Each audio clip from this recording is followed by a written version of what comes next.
muito boa noite. Nós estamos dando início a mais um Diálogo AMSUR. Os Diálogos AMSUR, como sempre, são desenvolvidos pelo Instituto Sul-Americano para a Cooperação e a Gestão Estratégica de Políticas Públicas e tem sempre a parceria do Fórum 21 e do portal Rede Estação Democracia. Hoje nós vamos voltar ao tema BRICS, abordando o BRICS, né, nessa nova conformação que ele tem, com 11 participantes, né, mas enfrentando o fato de que hoje a presidência brasileira, a presidência pro tempore do BRICS é do Brasil, e ela está sendo exercida num momento em que o BRICS passou a ser um elemento na geopolítica é, não só importante pelo seu peso, pela sua densidade, como também porque ele acaba sendo visto pela administração Trump 2 como um risco para o processo de retomada da industrialização americana, etc., né? O BRICS hoje comporta o BRIC 11 membros plenos, né? Além dos países originários, que eram Brasil, Rússia, Índia, China e África do Sul, já congrega também eh, a Etiópia, os Emirados Árabes Unidos, o Egito, a Arábia Saudita, a Índia, a Indonésia e o Irã. Ou seja, nós estamos falando de um conglomerado de países que representam cerca de 36% do território total dos países do planeta, né? Significa cerca de 48,5% da população mundial e significa 39% do PIB. E tem, entre si, tem, no interior dos países do BRICS, uma vida econômica e comercial extremamente importante e que, na última presidência do BRICS, que estava com a Rússia, no encontro de Kazan, ficava claro a possibilidade, inclusive, de uma série de ações econômicas no âmbito do BRICS estarem fora do sistema dólar, fora do sistema SWIFT de compensações, né? E isso cria, portanto, uma situação nova do ponto de vista geoeconômico e também do ponto de vista geopolítico. Como isto se coloca no mesmo momento em que se coloca em cena um conjunto de movimentos importantes por parte dos Estados Unidos nesta nova administração Trump, no Trump 2, nós temos uma situação de relativos conflitos, né?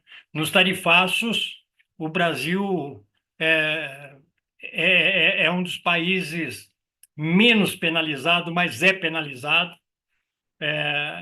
Você tem uma situação que pode, inclusive, significar espaço de oportunidade para o Brasil, ou seja, nós estamos vivendo uma situação de indefinições importantes, né, no sistema geoeconômico e o BRICS, né, tem que navegar sob a presidência brasileira dentro disso. A gente vai hoje conversar sobre esse tema, tendo conosco o professor Jonas Vasconcelos, que é professor da Faculdade de Direito da Universidade Federal da Bahia, é coordenador do Núcleo de Estudos e Pesquisas BRICS, o NEP-BRICS, e é também do Núcleo de Pesquisas Empíricas do Direito, do NUPEND. Antes de passar a palavra, portanto, para o professor Jonas, eu peço para fazer a introdução aos nossos trabalhos para o Vicente Trevas, que é presidente do Instituto Sul. Passando agora a palavra ao professor Vicente Trevas, eu peço às pessoas que nos assistem pelo YouTube que se inscrevam em nosso canal, o canal Instituto Ansur, que deem o seu like para ampliar a penetração no canal e que, tendo interesse em serem avisados ou avisadas das futuras atividades, que cliquem também no sininho. Vicente, por favor, com você. Muito obrigado, Granado. Muito boa noite a todos e todas que irão participar dessa mais uma sessão dos Diálogos da MISU, e um agradecimento especial em especial o professor Jonas Vasconcelos, que atendeu o nosso convite com muita presteza, e, portanto, muito obrigado, professor Jonas Vasconcelos, né? O tema BRICS é um tema muito presente nos diálogos AMISUL. Já realizamos, ao longo desses 4 anos, um conjunto de reflexões sobre essa variável importante na cena mundial, essa variável importante nesse grande processo de mudanças macro-geopolíticas e geoeconômicas, né? Portanto, é um tema que nós, do Instituto Amisul, que os nossos participantes têm uma certa intimidade. Discutir hoje os BRICS, né, nessa sessão de 7 de abril de 2025, discuti-lo num novo contexto, né? E eu até diria numa nova equação, né? O novo contexto é justamente os efeitos que estão em curso a partir do novo governo dos Estados Unidos, o governo Trump, né? E as medidas mais recentes que estão entrando em vigor, inclusive essa semana.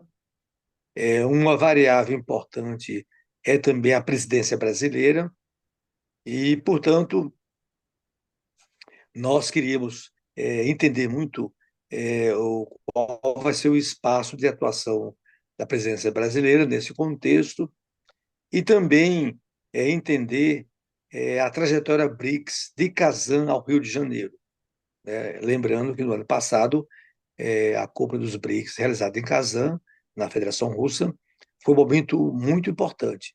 Foi um momento que formalizou a sua ampliação, foi um momento que desenvolveu um conjunto de agendas e foi um evento de uma articulação geopolítica muito intensa, né? Inclusive que revelou a maestria e a qualidade da diplomacia da Federação Russa, né? E de lá para cá as coisas estão em mutação, né? E, portanto, se o professor Jonas pudesse nos relembrar esse momento casando os BRICS, né?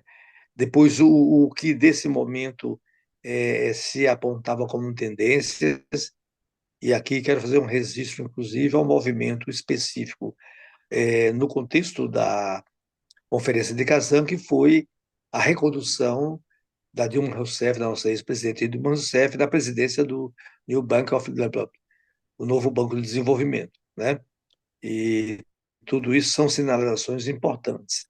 E agora nós estamos num contexto preparatório à cúpula de julho no Rio de Janeiro e tendo essa nova realidade conjuntural que justamente a presença, a formatação e a atuação do governo Trump, né? Então, nós gostaríamos muito, professor, que nós pudéssemos desvendar esse contexto, né?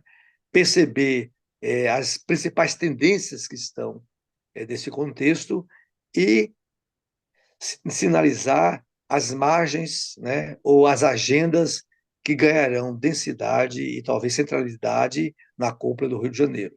Com essas considerações, eu devolvo a condução dos trabalhos ao Granado, esperamos que possamos ter uma excelente reflexão. Muito obrigado, Vicente. Bom, vamos direto ao debate. Eu convido, então, para fazer uso da palavra, o professor Jonas Vasconcelos. Jonas, com você, por favor. Maravilha. Boa noite a todos e a todas.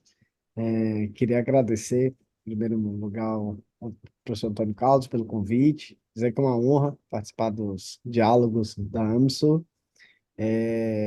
Queria, já de antemão, pedir desculpas pela tosse. Estou me recuperando aqui de uma virose e pode ser que ela apareça e atrapalhe aqui um pouco na exposição.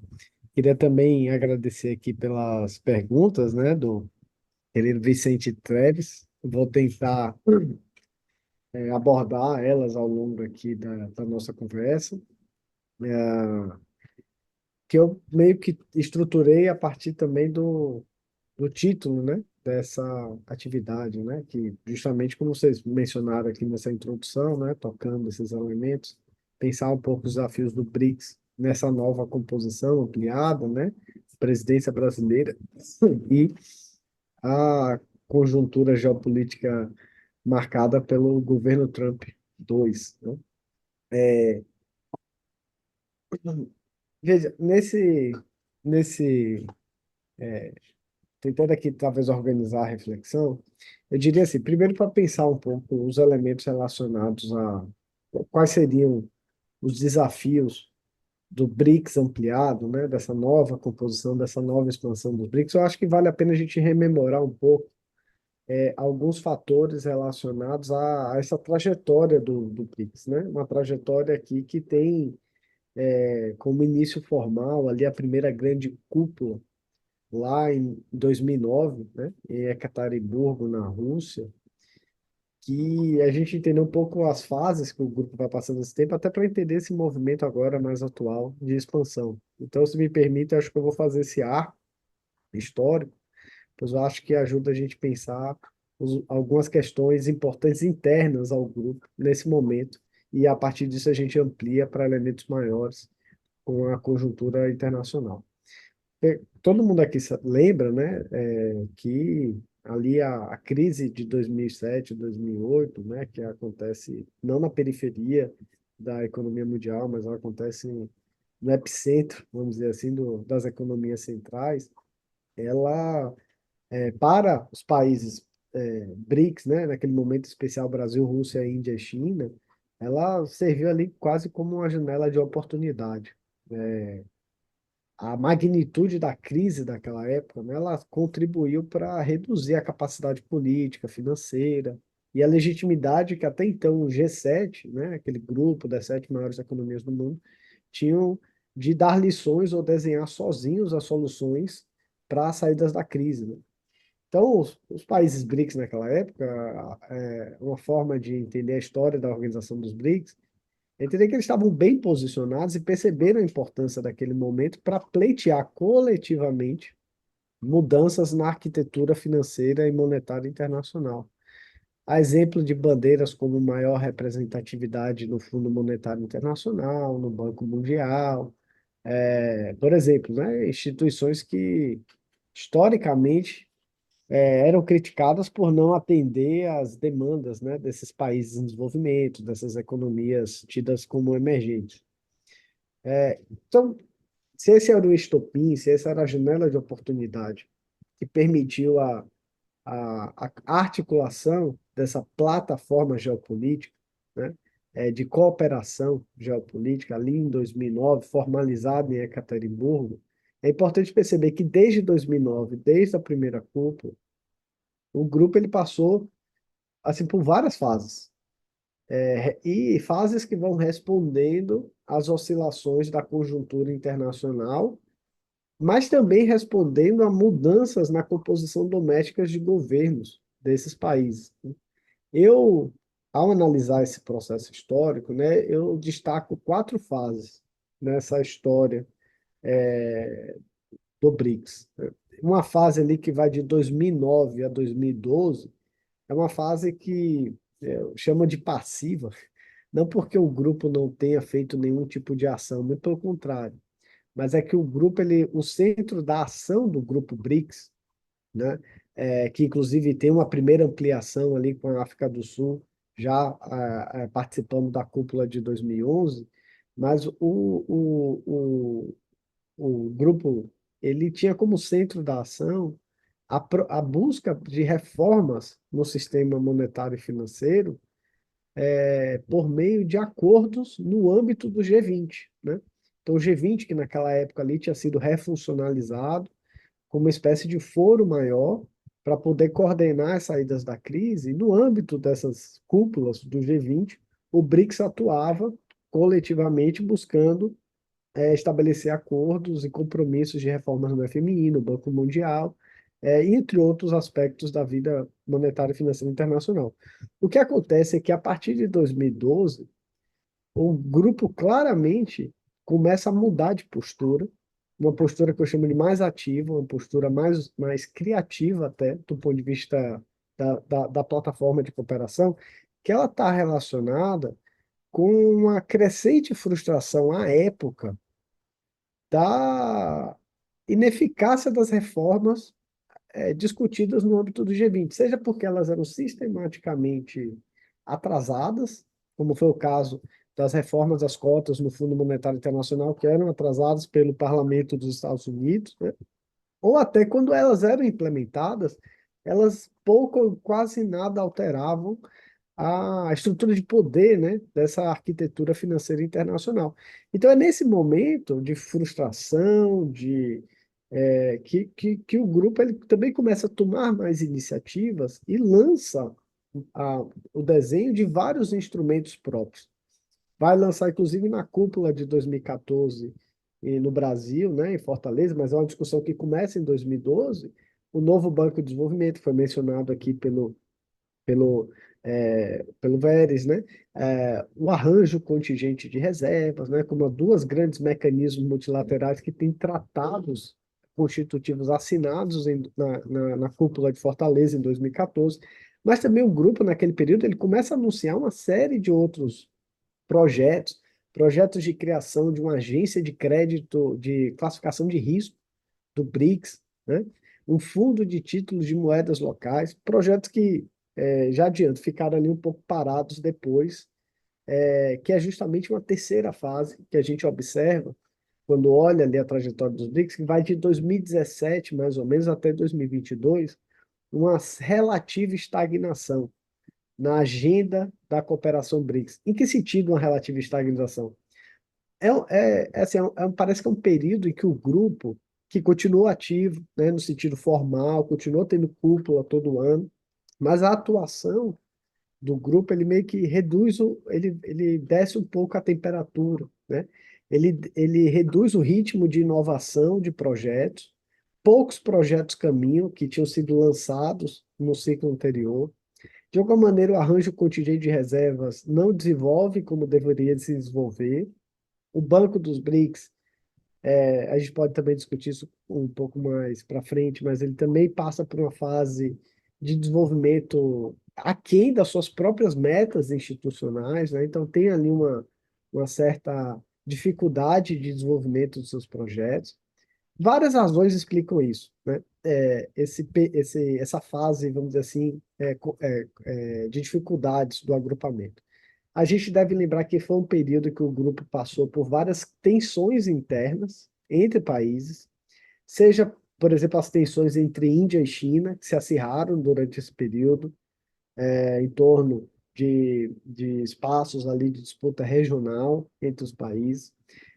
É o período também que você teve golpe de Estado no Brasil, também golpe na África do Sul, você tem a eleição de governos alinhados mais à agenda geopolítica dos Estados Unidos. Então, é um momento ali que aquela composição de governos que coordenava os trabalhos BRICS passa por uma relativa desajustamento político ideológico, ao mesmo tempo que também há um acirramento substancial, né, um movimento de acirramento de conflitos entre esses países e as potências estrangeiras, né, China, Estados Unidos, já com o primeiro governo Trump, Estados Unidos e Rússia, enfim, e além da própria pandemia, que ela por si só já gerou várias dificuldades de desenvolvimento institucional. Mas muita coisa muda a partir de 2022. Aí acho que esse é um ponto que a gente chega, né, na verdade, para entender é, esse momento de inflexão que o grupo BRICS passa a partir, sobretudo, de 2022. É o momento em que a gente começa a observar o grupo desenvolvendo uma nova agenda, ou aí até retomando uma agenda de iniciativas coletivas voltadas, sobretudo, para reagir às ofensivas militares, financeiras, enfim, de bloqueios comerciais operados, né, pelas potências dos Estados Unidos e seus aliados, né? Então, é o momento em que a gente observa a expansão de membros do grupo, o BRICS cumpre uma função importante de evitar que a Rússia seja isolada da geopolítica global, né? É, Logo após, então, a guerra da Ucrânia. A gente vê o grupo começar a desenvolver uma agenda promovendo iniciativas e debates sobre a desdolarização e retomando, às vezes, uma pauta que já tinha sido aventada há 10 anos atrás, mas que não tinha tido o devido momento político para aprofundamento. E acho que é nesse momento que a gente se encontra. E aí, com a cúpula da África do Sul, em Joanesburgo, né, que é a cúpula que marca essa grande expansão, eu acho que uma coisa que a gente poderia pensar é o que é que faz com que os países, houve no entorno ali daquela cúpula, uma, uma, um, um, um um grande interesse de vários países, chegaram a ser anunciados nos jornais, enfim, nas mídias, mais de 40 países querendo entrar dentro do grupo BRICS, um momento que aquele grupo que até então parecia meio morto, meio é, sem tanto sem tanta chamariz na geopolítica global, de repente, em 2022, 2023, começa a atrair, né, de forma bastante substancial, muitos países querendo entrar dentro do grupo, né? Eu acho que, por um lado, a guerra da Ucrânia, com as suas sanções inéditas, né? Em termos de volume, de ataques ao sistema financeiro, pelo sistema financeiro e monetário, às reservas e a economia russa, né? Ainda que esse uso desse sistema como arma de guerra não seja uma novidade, mas acho que a escala da guerra da Ucrânia, né, ela serviu como uma percepção de segurança nacional para vários países, né, uma percepção de risco sistêmico, né, de países com medo de serem os próximos alvos da vez, né, é, além do que também há um acirramento da ofensiva comercial, diplomática, de países do Ocidente que, para resolver suas crises, tentando resolver suas crises internas, domésticas, fazem uma política crescentemente de contenção geopolítica e geoeconômica, sobretudo da China e do seu entorno, e isso vai também afetando, né, as percepções em torno dos BRICS. Então, eu acho que vários países foram atraídos, não só pela preocupação de serem os próximos alvos de medidas sancionatórias do, das potências imperiais, mas também pela percepção de que aquele grupo ali tem uma agenda positiva para uma reconfiguração de novas relações econômicas internacionais que permitam algum tipo de prosperidade econômica, né? Prosperidade social, enfim, ainda que essas percepções possam ser variadas entre os grupos, né? A tal ponto, então, que desde 2023, apesar da Argentina ter sido convidada, não entrou, né? Tem o caso da Arábia Saudita, que é sempre uma ressalva, a gente nunca sabe se a Arábia Saudita é efetivamente um membro pleno do BRICS, né? Assim, participa de algumas reuniões, depois não participa de outras, então essa é uma questão, mas o fato é que o grupo se ampliou bastante, né? Hoje, como o próprio Antônio mencionou, né, todos os dados em que, do ponto de vista da representatividade, o BRICS se coloca de superfície, de PIB mundial, de participação na população, enfim, né? É uma força geopolítica, talvez seja a força geopolítica capaz hoje de poder fazer alguma reação coletiva a as ofensivas imperiais, né, neocolonialistas, neomercantilistas que a gente vê em países como os Estados Unidos e Europa. Bom, eu acho que essa expansão ela gerou alguns desafios internos para a dinâmica do grupo. E é importante pensar sobre eles, né?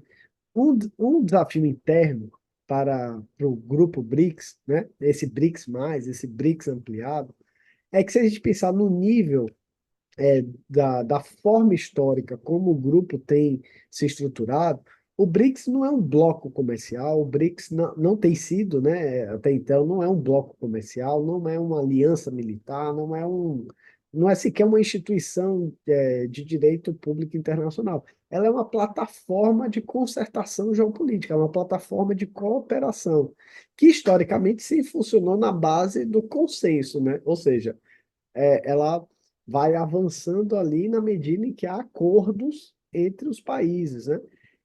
a gente aí já pode perceber que existe uma dificuldade de como é que vai lidar com. Se você conseguir consenso com 5 países, já tem um nível de dificuldade. Quando a gente vai ampliando, a gente tem aí também um desafio que é a presidência brasileira, né? E a Rússia também já discutiu um pouco sobre isso, de como é que a gente consegue avançar nas agendas de cooperação é, de forma conjunta, né? Sem fazer com que a dinâmica do consenso também não sirva para emperrar o processo de aprofundamento da agenda de cooperação, né? Uma das medidas que tem, uma das propostas, né, que surgiu, inclusive está na última declaração de Kazan, para certas matérias, né, como está lá, é a ideia de buscar construir iniciativas que não sejam, primeiro, vinculativas, e elas não precisam ser aceitas ou efetivadas por todos os membros do BRICS, né? Vai quem quer. Então, meio que forma uma coalizão dentro do próprio BRICS, de países que podem ir avançando. Então, por exemplo, se a gente pensar na agenda da desdolarização, na agenda de construção de meios de pagamentos alternativos ao SWIFT.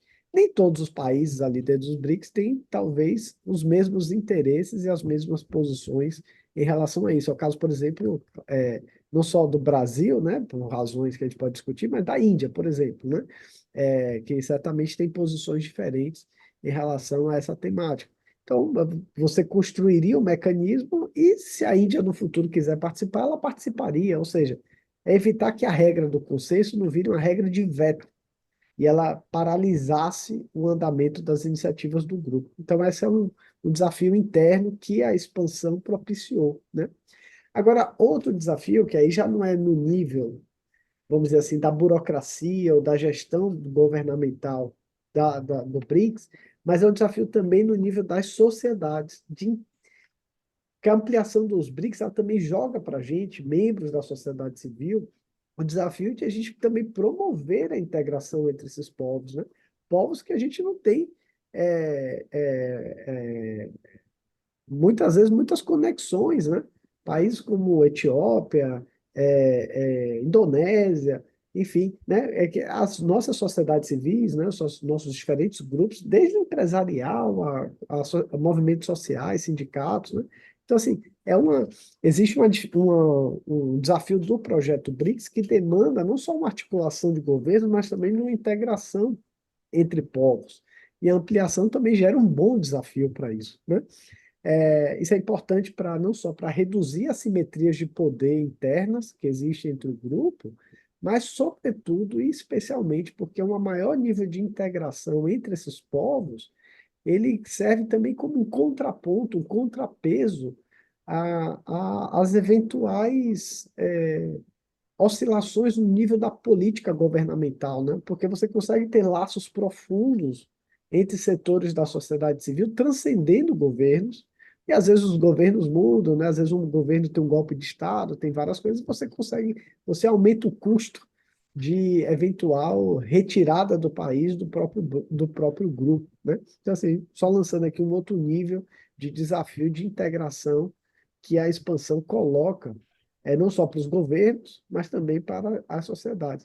E aí tem um outro desafio, que é o desafio não da dimensão interna ao grupo, mas em relação ao grupo para fora, né, os desafios externos. Aí eu acho que a gente tem que olhar com bastante cuidado e atenção para o governo Trump 2, né? O que é que essa era Trump 2 coloca de desafio para esse grupo expandido, né? Para além desses desafios internos, né?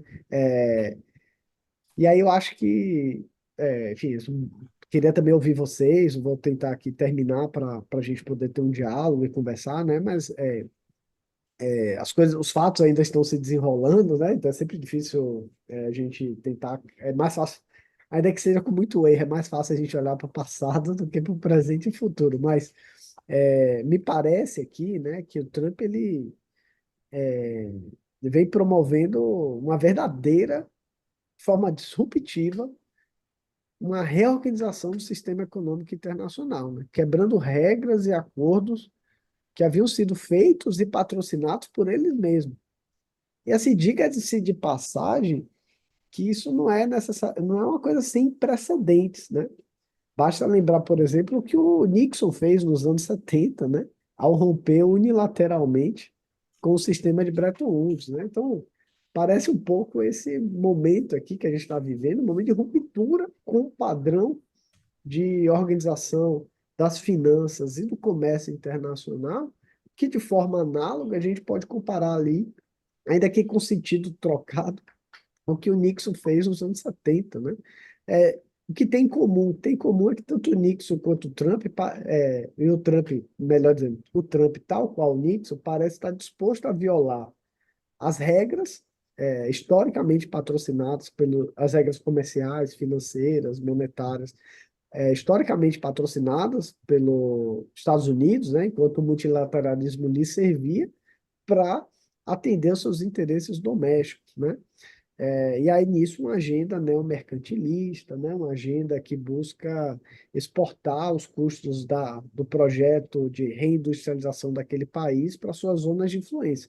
É uma situação que ela é perigosa para o mundo como um todo, mas eu diria que em especial para o entorno dos Estados Unidos, né? Para a América Latina e o Brasil, né? Que estão ali na sua zona geográfica mais próxima, né? É, é, enfim, a gente viu ontem, né, nos últimos dias aí, tem acompanhado todos os debates do tarifaço, né, enfim, o que isso vai gerar de efeitos, são coisas ainda muito incertas, né, se isso vai gerar uma nova guerra comercial, quais são os efeitos que isso vai gerar nos diferentes setores domésticos. Acho que está todo mundo ainda um pouco perdido para entender o que pode acontecer, né, porque depende muito também das respostas dos países, né, como os países vão responder a essa ofensiva recente do Trump no sistema multilateral do comércio, né? E colocada aí a partir do seu dia da libertação, né? Como ele mencionou.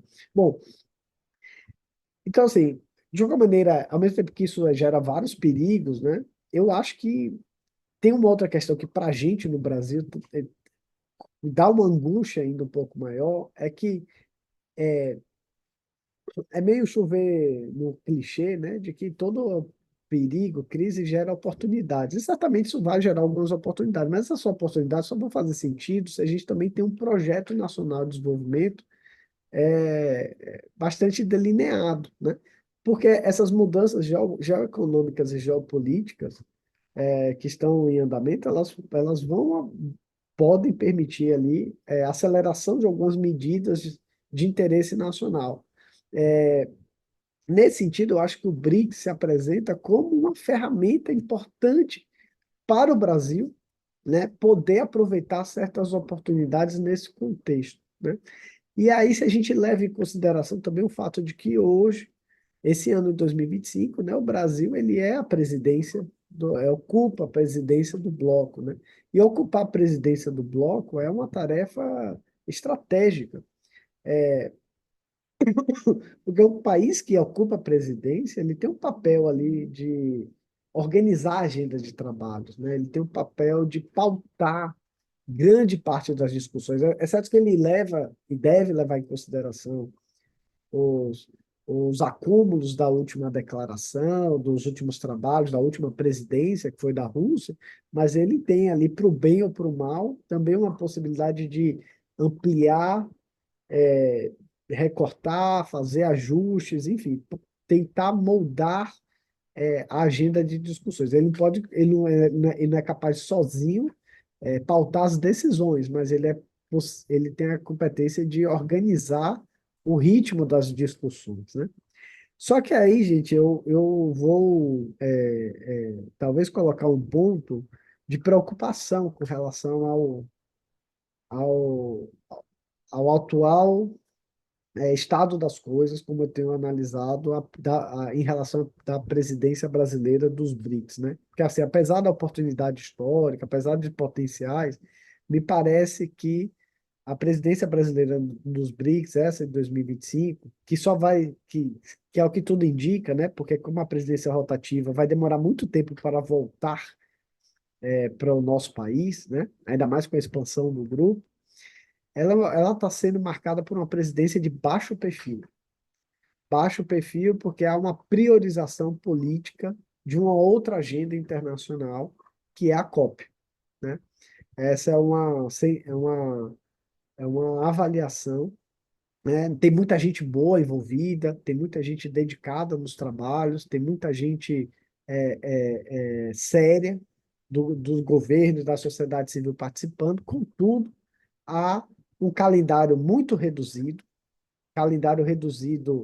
que não precisava ser tão reduzido, né? Poderia avançar mais, ter mais tempo para explorar mais questões e desenvolver melhor certas pautas importantes na agenda BRICS. Há uma redução de recursos, né? Quando você compara os recursos que são colocados para a agenda da COP, né? Há eu diria que certas atuações são aí muito protocolares, que ficam aquém do que poderia ser essa presidência brasileira dos BRICS. Poderia ser muito mais quente. E eu acho que ela está muito morna para frio, né? Eu acho que tem várias razões que explicam essa escolha, que é uma escolha política, né? Que não parecia ser a escolha lá em 2022, quando o presidente Lula toma posse, né? E se elege, priorizando fortemente no discurso BRICS, nomeando Dilma Rousseff ex-presidenta do Brasil na principal instituição criada pelos BRICS. Então, tudo indicava que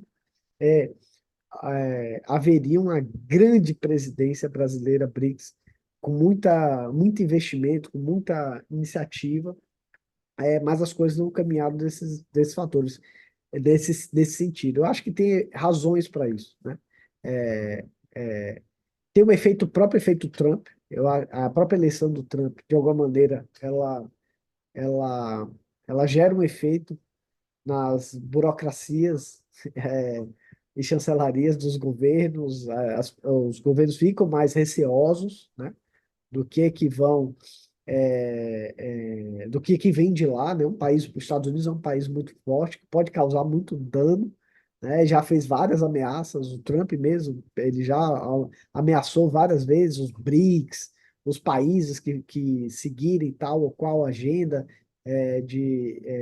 que seja contrário ao interesse, ameaçou de sanção, de tarifa. Então, eu acho que isso é um fator que não é desprezível, né? Para explicar um pouco essa postura. Acho que tem um fator também que é meio internacional, mas também é doméstico aqui no Brasil, que é a eleição do Trump. Ela também é um fortalecimento da extrema-direita internacional, e há um receio de que esse fortalecimento também cresça no Brasil, e a partir dessas agendas, e de alguma maneira a agenda BRICS poderia servir como fortalecer um catalisador dos discursos da extrema-direita e por aí vai. Eu acho que tem aí uma conexão difícil, né, de ser equacionada. A gente tem que lembrar também que o governo é um governo Lula, né, um governo de composição, né, de ampla composição, um governo que tem muitas fragilidades internas, né, passa por um momento de baixa popularidade, o governo tem dificuldades econômicas, enfrentou tentativa de golpe de Estado no início do próprio governo. Então ele tem várias batalhas domésticas, né?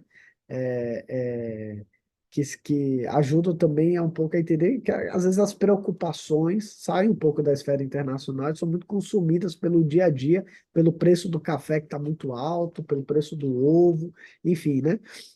E às vezes não querer entrar em bola dividida no momento em que o mundo está cada vez mais se polarizando, Trump versus outros blocos, parece que isso às vezes ajuda a entender. Eu não estou dizendo que eu concordo, né, mas eu acho que são fatores que talvez expliquem essa política essa presidência de baixo perfil.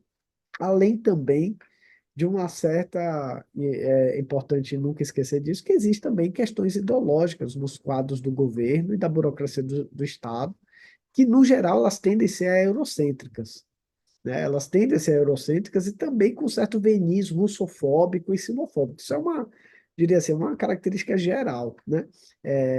e que eu acho que ele tem um pouco também de dificuldade de lidar com esse derretimento político-moral do Ocidente e com essa nova reorganização da geopolítica, né? Eu acho que a forma como o governo lidou com esse acordo com a União Europeia, esse acordo ruim com a União Europeia, tem um pouco a ver também com talvez essa tentativa de se aliar ao bloco europeu para tentar fazer alguma frente de contenção entre o mundo dos Estados Unidos e da China, enfim, mas aparentemente é uma aposta bem errada, dado o nível de fragmentação política e institucional que a União Europeia passa hoje, né? Bom, então assim, eu fico com receio de que a presidência ela permaneça ainda no ritmo de baixa intensidade, né? E o Brasil vai ficar muito tempo sem voltar a ser a presidência do grupo. E que essa presidência brasileira não dê não contribua tanto para o avanço. Ela não vai atrapalhar, mas também ela não vai, talvez ela não consiga avançar tanto quanto poderia, porque eu acho que a presidência russa, ela avançou em várias coisas e já deixou, vamos dizer, fazer uma metáfora com futebol, né? Já deixou a bola pronta para chutar. Mas talvez certos temas não serão chutados na presidência brasileira, como, por exemplo, o lançamento da plataforma de pagamentos, é, desenhada, né, durante a presidência russa. Acho que isso provavelmente não vai avançar tanto quanto poderia, né? É, por exemplo, o Brasil, e aí eu com isso eu já vou finalizando para o debate, o Brasil poderia ter uma boa proposta de reativar o arranjo contingente de reservas. Foi criado em 2014, ele está basicamente parado e inoperante, porque a Rússia sequer pode acessar os recursos desse fundo monetário que foi criado, né, de 100 bilhões para poder ajudar os países em crise de balanço de pagamentos, dado a exclusão da Rússia do sistema SWIFT, etc., a Rússia não consegue participar do mecanismo, e a própria África do Sul, ela não utilizou o mecanismo e foi recorrer ao FMI lá, salvo engano, em 2020, né? Então, assim, isso revela que o arranjo, ele foi criado, mas ele é meramente simbólico hoje em dia, mas tem espaço para avanço institucional, né? E que, inclusive, esse avanço institucional pode gerar benefícios para agendas maiores do grupo. Qual seria esse avanço institucional? Lá no Tratado do Arranjo Contingente de Reserva, há a previsão de criação de uma unidade de supervisionamento científico, ou específico, melhor dizendo, que é uma espécie de centro de inteligência macroeconômica para justamente dar uma autonomia dos países BRICS aos dados e relatórios de organizações como o FMI, né? Isso permitiria uma maior integração do nível da compartilhamento de informação entre esses países que ainda não são integrados, né? Isso permitiria não só uma ampliação, uma desvalorização do instrumento e uma redução do vínculo do instrumento com o próprio FMI. E essa unidade de supervisão poderia ser aqui no Brasil. O Brasil teria todas as condições de pleitear a sede dessa unidade de supervisão macroeconômica, como a iniciativa Chiang Mai, né, criou, que é a chamada EMRO, né? É uma agência um escritório de monitoramento econômico lá daquele grupo chamado ASEAN, né? De países asiáticos. Então, assim, por exemplo, poderia ser algo que o Brasil sairia dessa cúpula com uma grande novidade, né? Com uma grande contribuição para o desenvolvimento institucional do grupo, enfim, né? E outras coisas que a gente pode continuar conversando aqui, mas acho que já falei demais, tentei aqui lançar alguns elementos para a gente ficar nessa conversa, né? Então, assim, agradeço, viu, Arnaldo, mais uma vez pelo convite. Eu acho que não sei se o que eu falei aqui pode dar de elementos para a gente bater um papo e conversar um pouco sobre questões relacionados aos desafios da previdência brasileira, do BRICS, etc. Agradeço. Então, nós que agradecemos, Jonas, agradecemos muito. Eu vou vou abrir para inscrições para as pessoas que tiverem interesse em fazer questionamentos ou fazer alguns posicionamentos. E enquanto as pessoas se inscrevem, eu próprio já queria levantar algumas questões. Eu acho, Jonas, que você colocou algumas questões em cima da mesa extremamente importantes, né? Primeiro, eu achei legal você ter feito a contextualização histórica do BRICS, né, seus movimentos, os períodos de descenso, períodos de ascensão, mas principalmente agora quando você discute o tema da presidência brasileira do BRICS, né? Eu gostei da expressão, não gostei do conteúdo, mas gostei da expressão, né, uma presidência de baixo perfil. Não gostei do conteúdo porque eu concordo com ele e não acho que isso é bom, né?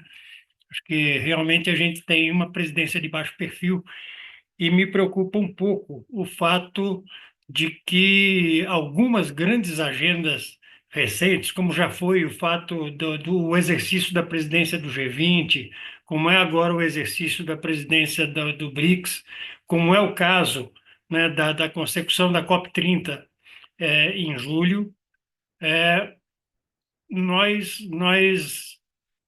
tivemos, o governo brasileiro é, deu centralidade absoluta para o Ministério de Relações Exteriores nessas três agendas, né? E é interessante, inclusive, que na agenda BRICS replica até formalmente, né, o que já tinha feito com o G20, em termos de linhas de condução. Então, acho que realmente a gente tinha na presidência do BRICS, como já teve na presidência do G20, situações ímpares de, de, de, de, de momentos de oportunidade, né, de exercício de oportunidade, a gente tangencia, né? Eu concordo com você de que há provavelmente alguns elementos explicativos disso, inclusive com relação às fragilidades que o Brasil tem, aliás, que o governo tem no que tange à correlação de forças com a qual ele tem que navegar, né? É um fato real e isso dá limitações, né? Mas eu acho que isso é explicativo de algumas coisas, né? O não chacoalhar a água para que ela não ultrapasse o nariz, né? Quando a gente está com o nariz muito próximo da água, é compreensível, mas é, eu me pergunto se não seria o momento de ter algumas disputas importantes, né, nisso, né? Eu temo que a gente perca oportunidades importantes, né, com o BRICS, né? Você usou a imagem futebolística do a presidência russa deixou a bola só para ser chutada e a gente veio e sentou em cima da bola em vez de chutar a bola, né? Então, esse negócio é complicado, complicado mesmo. Então, eu estou fazendo essas observações porque eu acho que a gente podia talvez aprofundar agora na sua nova fala e no próprio debate, aprofundar um pouco o tema presidência brasileira do BRICS, né? E a importância, a potencial importância estratégica que esse momento poderia ter para nós em termos de, de trabalhar com o desenvolvimento do país, né? Você levantou, inclusive, a, uma questão que nos tem preocupado muito, que é o governo não navegar em termos estratégicos é, em torno de um projeto um projeto de nação, um projeto nacional de desenvolvimento, um projeto de país, né? E ao não fazer isso, navega muito ao sabor das contingências de curto e de médio prazo. Então, era isso que as minhas observações eram essas. Já está inscrito o Sérgio Mileto. Sérgio, com você, por favor. Bom, eu queria agradecer ao Jonas, porque na sua fala e nas falas do Granado, como do Vicente, muitas coisas vão ficando mais claras para mim, né? Mas eu tenho uma curiosidade de saber qual seria o país e quando, né, assume a nova presidência. Eu acho que a gente está vivendo um problema, foi um péssimo momento este para o Brasil, não só por causa da COP, mas por causa da própria conjuntura nacional. Coloca num governo de coalizão, que tenta buscar a coalizão, coloca numa dificuldade muito grande para tocar tantas agendas, né?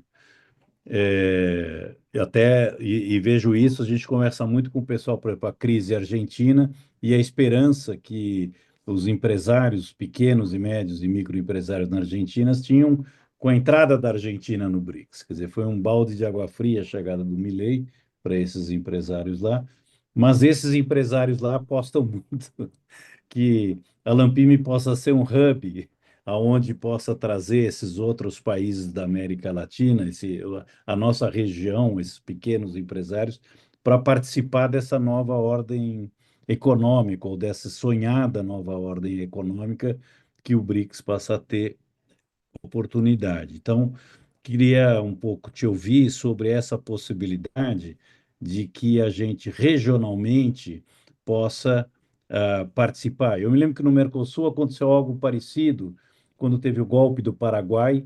A gente no Mercosul trazia as entidades no Mercosul Social e Participativo, as entidades de defesa de direitos humanos do Paraguai participavam, mesmo o Paraguai estando suspenso das reuniões. Então, eu não sei se a gente, quando pensa o mundo como um lugar para desenvolver de forma mais igualitária, se a gente não pode estar pensando como um hub da região, que não é nada, sempre faço questão de dizer, são 670 milhões de pessoas, né? América Latina, Caribe. E a outra coisa, um pouco que você já falou, mas queria aprofundar mais, porque a sensação que me dá sempre com a visão de empresário, que tem uma visão muito curta, de curto prazo mesmo, que é as oportunidades. Quando eu vejo o Trump fazendo o que está fazendo, eu fico pensando, puxa, será que finalmente a indústria de metal mecânica brasileira vai poder ter aço e vai poder ter alumínio a um preço um pouco mais razoável, já que a gente compra produtos de aço e de alumínio feito nos outros países para poder, pelo preço mais barato do que a indústria aqui paga pelo aço. Quer dizer, então, um pouco se exagerou com a Lei Candir, na minha opinião, essa isenção total a qualquer custo de qualquer produto.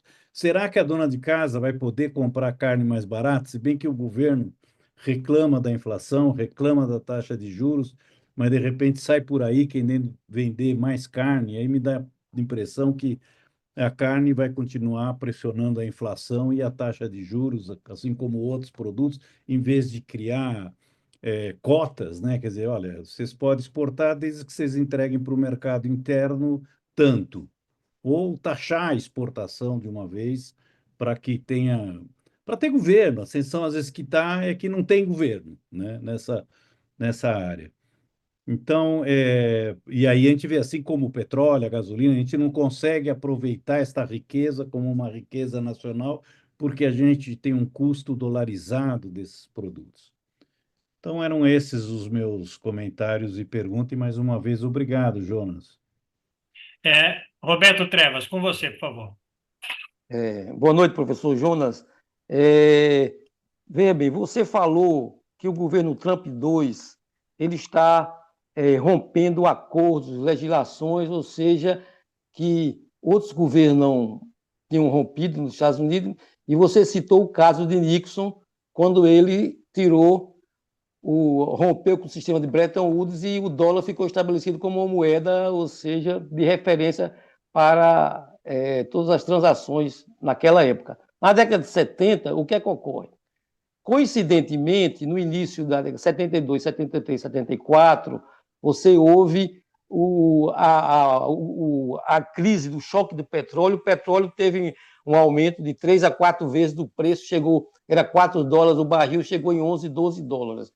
Nessa ocasião, o que é que ocorre?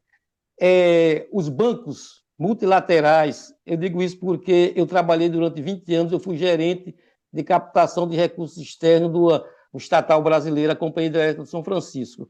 E nesse período, nós tomamos bastante recurso, dinheiro emprestado a essas organizações multilaterais. Nesse período, o que é que ocorre? O dólar, como moeda padrão, aumento do custo do petróleo e as taxas de juros, que eram juros fixos, passaram a ser juros flutuantes. No caso do Brasil, na época da ditadura, o que é que ocorre? A gente tomava bastante empréstimo para poder importar petróleo, a conta petróleo, né? Então, o que é que ocorreu?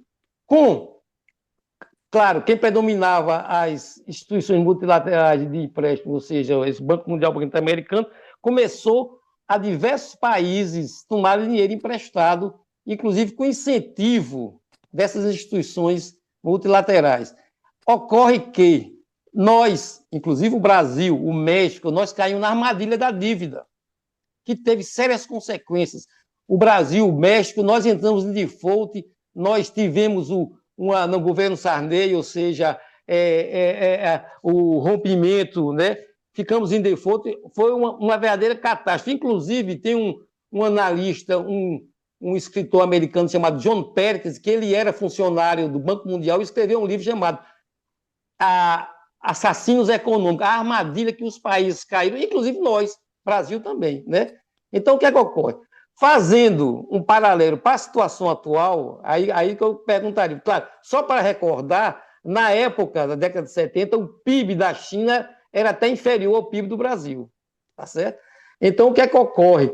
Então, eu perguntaria, professor, nesse caso, com esses tarifaços que o governo Trump está estabelecendo para diversos países, quais as consequências, ou seja, que os diversos países terão, tendo um ponto importante para ser citado aqui. Na época não existia o BRICS, hoje existe o BRICS, existe o novo Banco de Desenvolvimento dos BRICS, que é a presidenta Dilma, que é a presidenta, né? Então, eu acho que a situação teria um contraponto para enfrentar esse desequilíbrio causado por essas medidas, ou seja, extemporâneas que o Trump 2 está causando. E eu perguntaria, só para concluir, se você teria uma relação dos desembolsos ocorridos com o NDB com relação às fontes tradicionais de financiamento internacional, como o Banco Mundial, o Banco Interamericano. Em outras palavras, o NDB efetivamente tem lançado uma quantidade de volume de empréstimo para seus membros, ou seja, representativo, ou seja, não haja necessidade de fazer o que fazíamos anteriormente, ou seja, ter acesso a crédito dessas instituições multilaterais. Tá, muito obrigado. Obrigado, Roberto. Tadeu Valadares. A minha pergunta é uma pergunta, acho, relativamente simples. Eu não sei, inclusive, se isso já foi feito, esse tipo de exercício, Jonas. Mas antes de fazer as perguntas relativamente simples, eu queria, sobretudo, agradecer a sua exposição. A sua exposição, para mim, teve muitos méritos, mas eu acho que tem um mérito que eu, nesse momento, eu valorizo muito. A sua exposição foi de uma enorme sobriedade. Porque quando a gente fala de BRICS, porque o BRICS está quase que já se tornou uma parte do nosso imaginário, a gente tende a valorizar, vamos dizer, a dimensão demográfica, a dimensão, o percentual do PIB mundial, e a gente tende a reforçar nossa esperança colocando dados muito abstratos, né? Então, eu acho que você, claro que falou também disso, mas acho que a tua exposição, de maneira geral, foi de uma grande sobriedade e que, para mim, eu valorizo muito, isso que eu queria te dizer, tá? Agora, em termos das perguntinhas que são, eu acho que meio de principiante, eu não sei nem se houve tempo para isso, se você chegou a focar isso aí nas suas atividades, mas né, o BRICS hoje são, digamos, entre aspas, dois BRICS, né? O BRIC dos 11 e o BRIC dos 9, né? E quando a gente olha para esses esse conjunto, há países que têm, nesse conjunto, que têm um enorme superávit comercial com os Estados Unidos e outros que não têm. Então, eu te pergunto aí, é uma coisa muito minúscula. Já há algum mapeamento de, tanto dentro do grupo dos 11, como dentro do grupo dos 9, quais foram as margens tarifárias, as imposições tarifárias, percentuais das imposições tarifárias estabelecidas pelos Estados Unidos? A gente sabe que o Brasil, eu posso estar enganado, não sou especialista nisso, mas o Brasil está com mais ou menos 10%, foi uma coisa de 10%, né? Mais ou menos parecido com o que os Estados Unidos aplicaram ao Reino Unido. Então, nesse sentido, nós nos saímos muito bem, o que, por outro lado, não estimula a nós, pensando só em termos, né, dos interesses mínimos de curto prazo, de tomar uma atitude, eu diria, mais desassombrada. Ao contrário, a gente, né, o impacto, teoricamente, poderia ter sido muito maior, ficou em 10%. E outros países, eu imagino que países que têm grandes superávites comerciais devem ter sido taxados naquelas proporções grandes. E agora, quando a gente olha para esses países, né, dos BRICS, e a gente não pensa só no produto interno bruto e na dimensão populacional, etc., a gente vê que África do Sul imersa em grande crise. Brasil, né, nem falemos, né? A gente se conhece, né, o nosso país a gente conhece relativamente bem, né? Egito é um país que é quase não tem condição nenhuma de exercer um papel BRICS quando é inteiramente dependente dos Estados Unidos. A Etiópia, eu diria, é a desgraça completa ou quase completa. O Irã é um país, é tudo isso que a gente sabe que o Irã é, e por isso mesmo ele está sendo ameaçado até de ataques que podem incluir, inclusive, se ataques contra vamos dizer, os sites onde eles desenvolvem o seu programa nuclear. Né? Quando você vê os outros nove, aí a Belarus, que a gente não sabe muito bem, a gente só sabe que está bem porque enquanto o Trump, enquanto o Putin estiver bem, a Belarus está bem, né? Bolívia, nós vemos que está numa situação muito ruim. Cazaquistão, confesso que eu não tenho muita informação. Cuba, a gente sabe que está numa situação muito ruim, né? A Nigéria é um país, como o Brasil, como a África do Sul, forte, problemático e fragilizado, né? Uganda, muito mais ainda. Confesso que sobre o Uzbequistão eu não tenho muita informação. Então, eu te dou esse quadro para perguntar se a gente pode dizer que se é possível, diante de um quadro como esse, o BRICS ter uma posição realmente forte em relação, como grupo BRICS, em relação ao tarifaço. Isso é uma pergunta que eu te deixo. E a outra é aquilo que eu achei ótimo, aquela história que o Antônio disse, que os Estados Unidos, o Arguzzi preparou a bola e nós sentamos em cima dela.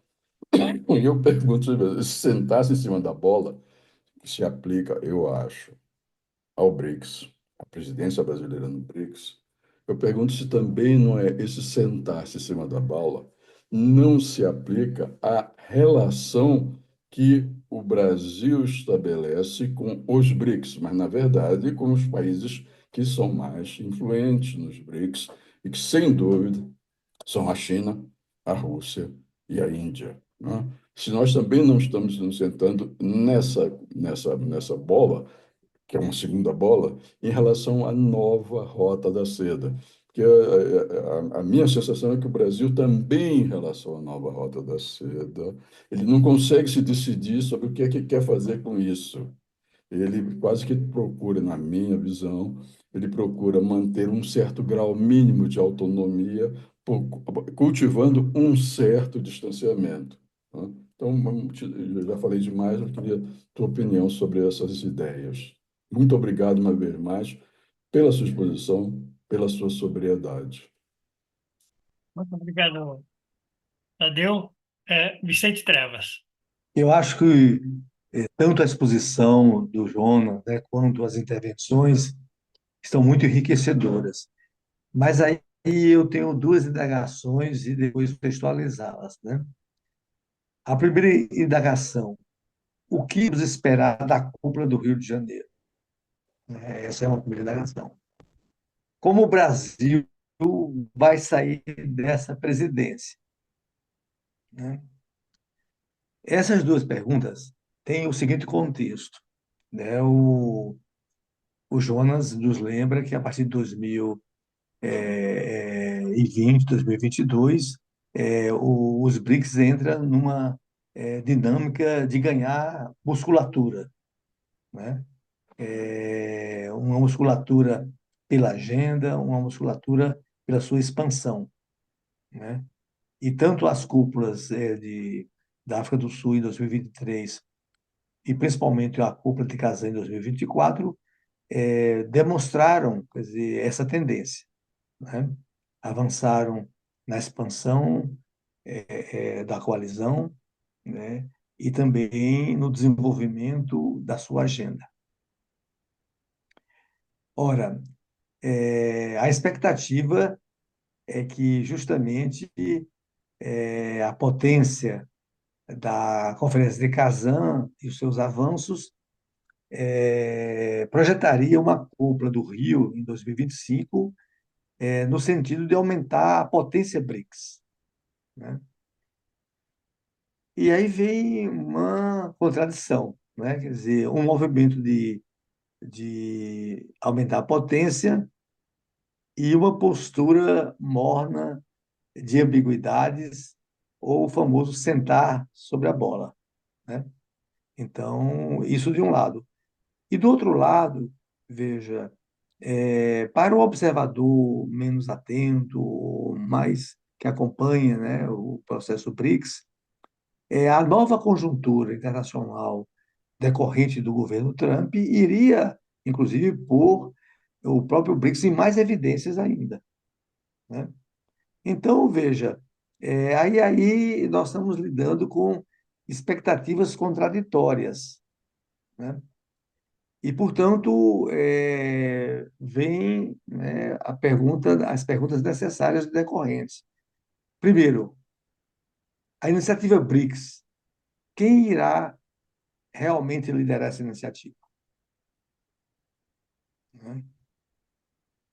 Então, essa é uma questão fundamental. E a própria visitação dos países BRICS, né, feita agora pelo Tadeu, aponta de que nem todos estão em pé de igualdade para exercer a liderança dessa iniciativa, dessa coalizão, dessa plataforma. E, evidentemente, os olhos aí se projetam sobre a China. Como vai ficar o Brasil nessa história, né? Ou seja, nós já projetamos como expectativa em relação ao Brasil, na cúpula de Kazan do ano passado, uma ambiguidade.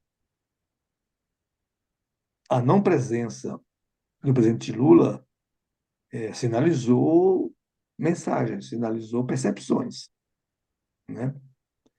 E, veja, o exercício hoje, 2025, de uma presidência morna, de uma presidência de baixo perfil, reforça aqueles sentimentos, aquelas percepções de um ano atrás, né? E, portanto, veja, uma pergunta é se o Brasil se renuncia, né, a ter protagonismo nos BRICS, embora será sempre um ator coadjuvante relevante, né? Então, eu queria ouvir de você, Jonas, as suas considerações a esse respeito, né? O que podemos esperar dessa cúpula, né? E como o Brasil vai sair dessa presidência. Muito obrigado. Muito obrigado, Vicente. Eu vou, então, devolver a palavra para o Jonas. Jonas, com você, por favor. Primeiro, eu queria agradecer pelas palavras, pelas perguntas, né? Foi muito de anotar aqui ao máximo, né? Várias questões várias aqui eu teria que pensar bem para tentar formular uma resposta mais consistente, né? mas agradeço muito pela possibilidade de interlocução aqui, né? Né, dentro dessa pauta.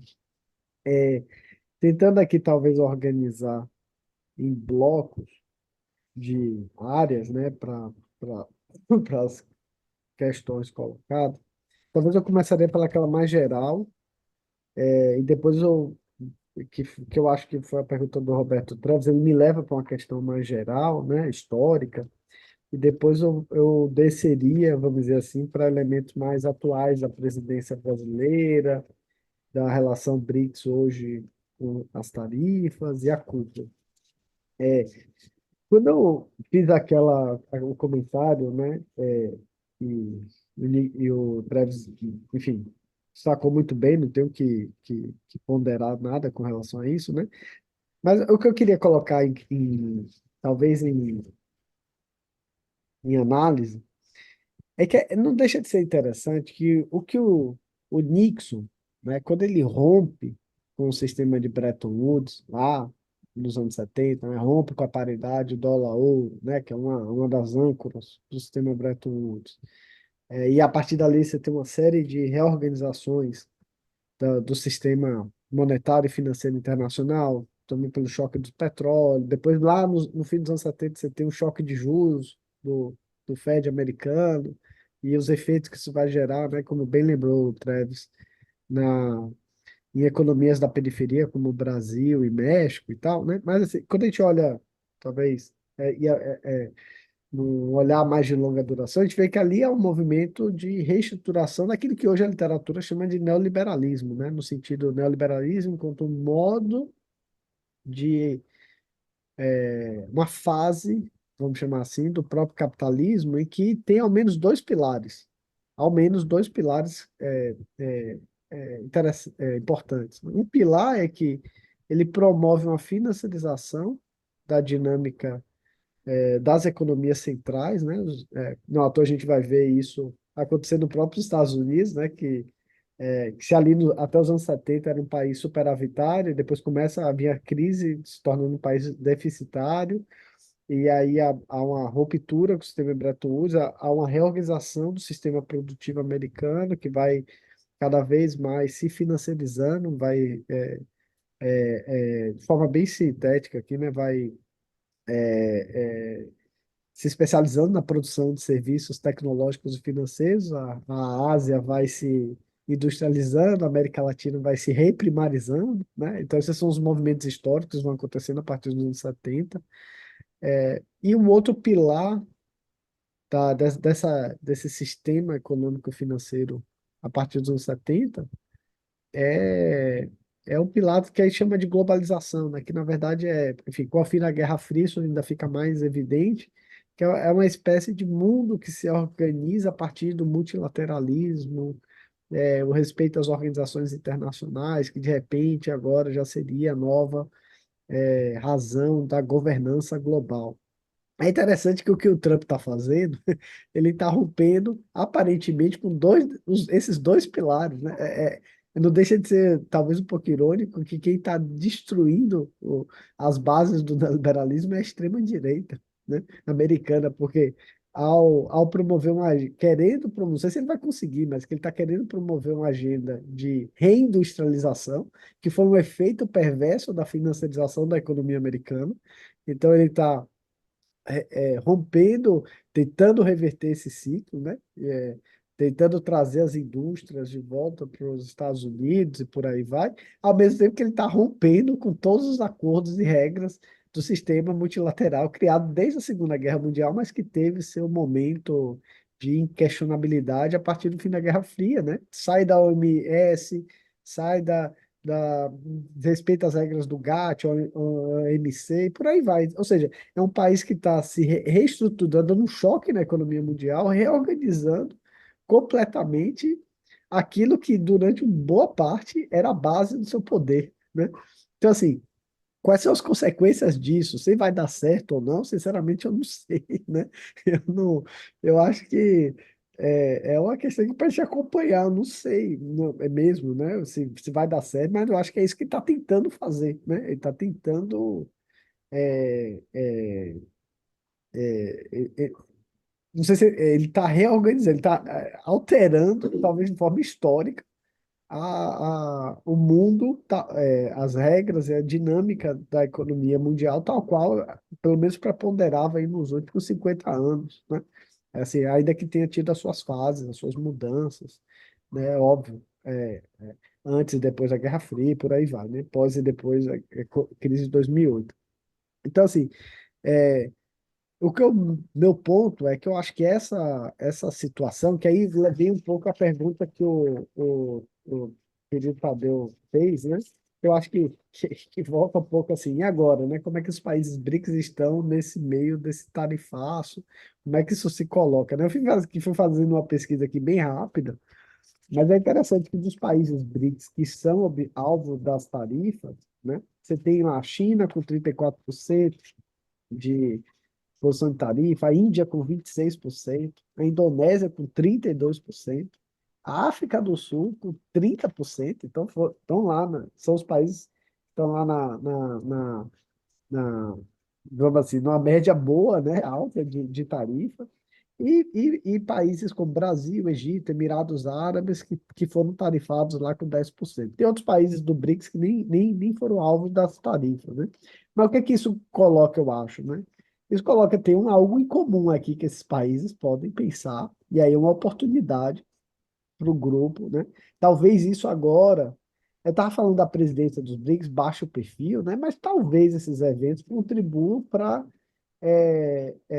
colocar em pauta é, o, elementos da agenda comercial, aduaneira, enfim, de integração econômica entre esses países, que, enfim, não sei se, obviamente, isso não vai ser resolvido até a cúpula de julho, né, no Rio de Janeiro, mas certamente será uma das pautas de preocupação, dos governos e, portanto, isso terá uma reverberação nos trabalhos do Grupo BRICS, né? Agora, o fato é que, em termos de integração comercial BRICS, é muito desigual, é muito assimétrico, né? É muito assimétrico, né? E o ponto central dessa assimetria é a China.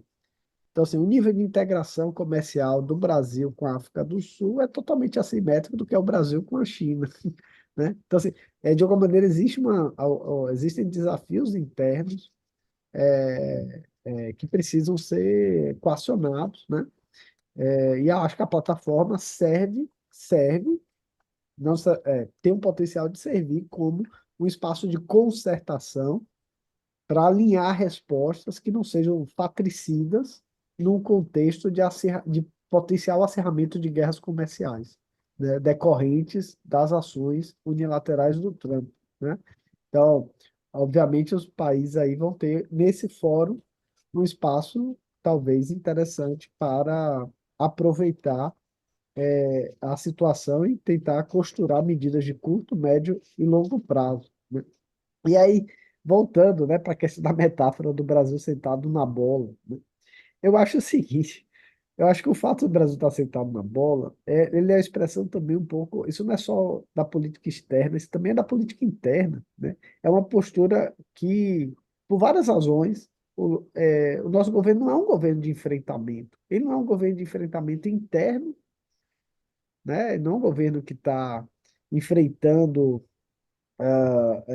de forma ofensiva interesses golpistas internos. Quem está fazendo isso é o judiciário, não é o executivo, terceirizou, né, para o judiciário.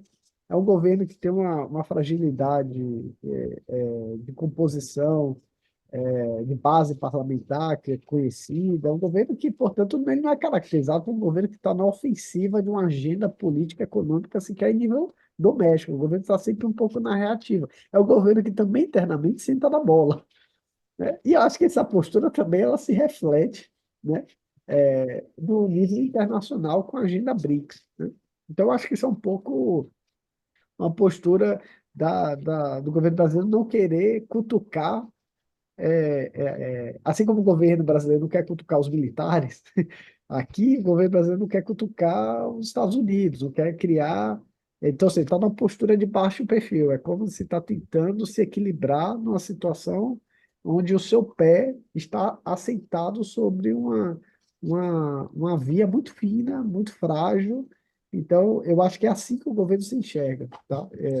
Talvez isso ajude a explicar um pouco a, a, a agenda de baixo perfil, né? Ah, agora, e é interessante perceber porque é o seguinte, né? A presidência brasileira de 2025, é importante lembrar, a presidência brasileira de 2025, na verdade, era para ter acontecido em 2024, né? O Brasil foi que passou a presidência em 2024 para a Rússia, justamente porque iria se concentrar no G20. E aí a ideia é o que é, ó, então passa para a Rússia, o Brasil altera a ordem do revezamento, pega a presidência de 2025 para aí poder ter condições de fazer uma cúpula adequada. Só que, enfim, né, a conjuntura não caminhou nesse sentido. O governo continua tendo uma,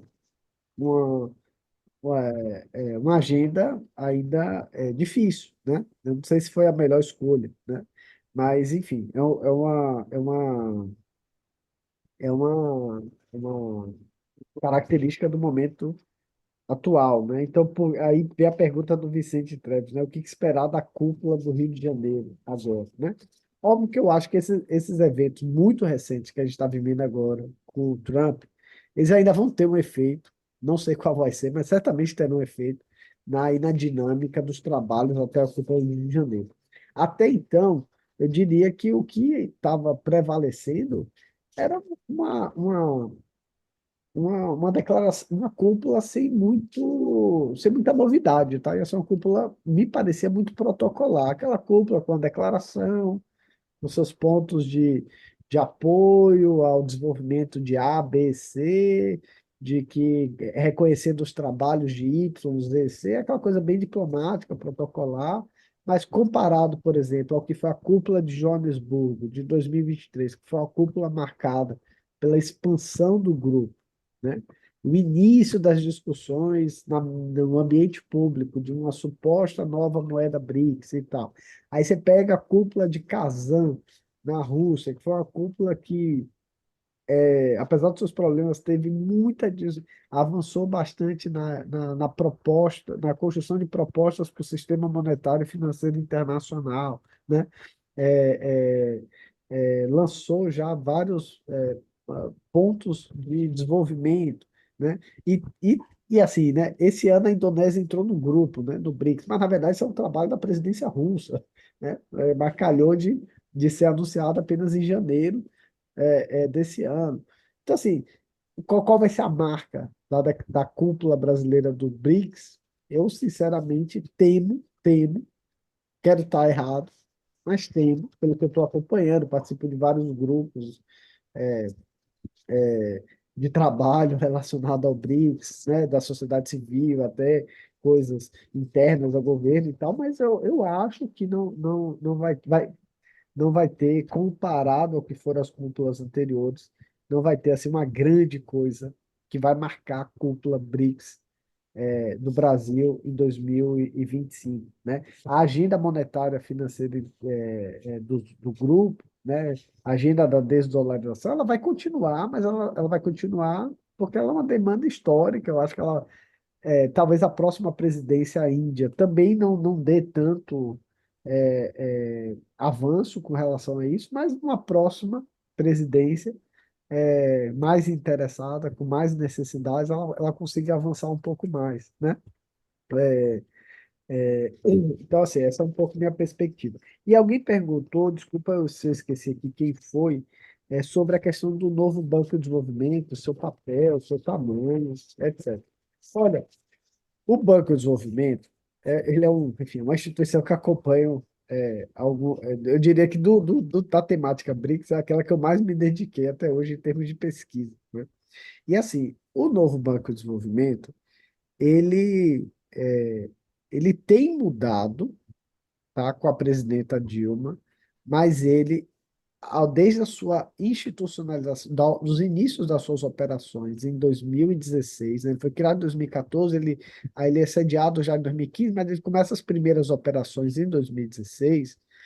De 2016 até 2021, 2022, né, ele é um banco que muito aquém, mas muito, muito, muito, muito aquém do que ele foi projetado. Muito aquém. Em termos de, se a gente pensar em termos de expansão de membresia, era um banco que tinha por meta expandir sua membresia, justamente para alcançar mais mercados, para ter mais integração. Ele ficou um clube restrito, né? Ele só foi ter as suas primeiras expansões, salvo engano, em 2020 e 2021. Em termos de desembolso, o banco ficou abaixo das suas metas mais conservadoras. O banco tem lá, não sei quantos bilhões de projetos aprovados, mas quando você olha efetivamente os desembolsos, você vê que tem vários projetos não desembolsados. Então, o banco ele aprova, mas ele não consegue desembolsar os projetos, desembolsar recursos, não tem conseguido desembolsar os recursos dos projetos que ele aprova. Eu fiz até um artigo, publicou agora num livro, depois eu posso encaminhar esse material, compilando esses dados, desse desafio histórico do banco. O banco tem uma promessa muito grande, é um banco que tem um mandato muito importante, mas que por erros, ou por questões conjunturais e também por problemas gerenciais, ele passou ali muito tempo aquém do, do, do, do, do seu potencial. Ele é um banco que, por exemplo, no caso brasileiro, por muito tempo ele era um gigante desconhecido, né? Um gigante desconhecido dos municípios, enfim, das entidades federadas que poderiam pedir recursos ao banco. Tanto é que a carteira, ainda que o estatuto do banco obrigue um certo equilíbrio do portfólio entre as regiões, o Brasil, por quase boa parte da existência do banco, ele chegou a ficar com menos de 10% do portfólio do banco, né? Você não tinha projeto brasileiro sendo financiado dentro do banco. A maior parte, chega de 50% dos recursos, ficavam lá entre Índia e China. Sem falar que os projetos na Rússia estão suspensos, né? Então, assim, é um banco que passa por dificuldades. A nomeação da presidenta Dilma foi uma jogada, uma jogada não, uma sabedoria geopolítica do presidente Lula imensa, porque colocou uma pessoa de alto nível numa instituição, demonstrando a valorização e tentando dar uma reestruturação, né, no banco, que tem muito potencial, né? Ela pegou o banco ali com várias dificuldades, sem captação do mercado de capitais, né? Enfim, sem capacidade de levantar recursos. Até onde eu tenho acompanhado, tem feito os avanços com relação a isso. Só que ainda tem muito espaço ainda para avançar, né? A recondução dela, né? Porque pelo revezamento teria agora que ser um presidente indicado pela Rússia, a recondução dela responde não só a uma demanda russa, porque do banco também, porque assim, se houvesse uma indicação de algum dirigente russo, poderia o próprio banco ser bloqueado do sistema SWIFT, etc., em virtude das sanções que são acometidas à própria Rússia, né? Isso acabaria também fragilizando o próprio banco. Mas também além desse fator, né, ela é uma pessoa que tem no nível de interlocução com os chefes de governo que nenhum dirigente de banco até então tem, né? Que foi ex-presidente de país e tal, e por aí vai. Então, eu acho que o novo Banco de Desenvolvimento ainda não tá? Efetivamente, na prática, uma alternativa financeira. Ele ainda pode ser, né? Ele ainda precisa ampliar a sua membresia, ele precisa melhorar o seu sistema operacional financeiro, ele precisa efetivamente desembolsar os recursos dos projetos que foram aprovados. Então, ele tem questões que ele precisa ter mais participação em regiões como a América Latina, Brasil em especial, né? Então, são elementos que eu colocaria como desafios para o BRICS, né? É isso, eu não sei se, desculpa, eu acho que se eu deixei de comentar ou falar de algum ponto mencionado, mas é isso, assim, são perguntas que eu agradeço por terem sido interessantes, são muito, muito, muito instigantes, né? É, enfim, fico aqui à disposição pro diálogo sempre, viu? Muito obrigado, agradeço pela atenção. Então, nós que agradecemos, Jonas. Eu acho que você, muito mais do que deu conta do que a gente tinha demandado de você. Então, acho que foi altíssimo nível, acho que você contribuiu muito para o debate que a gente vem tendo.